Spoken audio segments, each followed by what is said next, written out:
Right now, our nation's legislative branch is on recess, meaning representatives and senators are working in district this month. Knowing that, back in late July, I reached out to our local Minnesota and Iowa congressional delegations to offer sit-down interview opportunities. There is no shortage of topics, and it's part of our commitment to you, our viewers, to have candid conversations with our elected leaders on the issues front and center. KTTC's reporting begins tonight with Representative Finstad following his Tuesday visit to Rochester.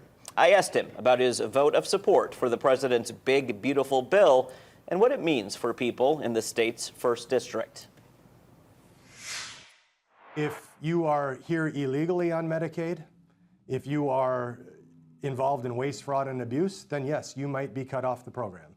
But if you are a family, children, people with disabilities, you will not. Page 10 of the bill specifically says you will not be cut out of Medicaid or the SNAP programs.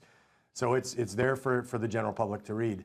The other piece is we in Congress have had, and this is a Bill Clinton era welfare to work type discussion that's been going on in this country since the early 90s. And it's really centered around able-bodied adults without dependents. So right now on the SNAP program, the work requirements don't change in what we've just passed. And the work requirements are this: it's 20 hours a week, and the work requirements consist of either working, looking for a job, volunteering at your church or in your community, 20 hours a week. If you're an able-bodied single adult without dependents, that requirement ends at the age of 54. We upped that to age 64. As a farmer, a member of the House Committee on Agriculture, coming off Farm Fest last week, where are things then on the Farm Bill? Yeah, so we were able to accomplish in the reconciliation process probably about 70% of the Farm Bill. So we took care of the main commodity titles. So crop insurance, we did some great things with crop insurance, trying to make it more affordable for more farmers to access. And I tell people that don't farm, crop insurance is like car insurance. We all have to have it, but God willing, we never have to use it. There's still work to be done. I will tell you that the work that remains, there is very bipartisan support around those areas.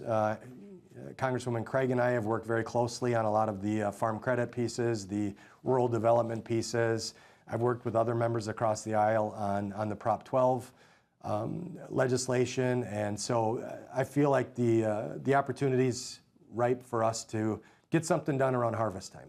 You're seeking accountability from Governor Tim Walz, along with other DFL leaders in the state, and you've said, quote, Minnesota has been the epicenter of waste, fraud, and abuse under Walz's tenure. What's next here as you look toward a solution on this front?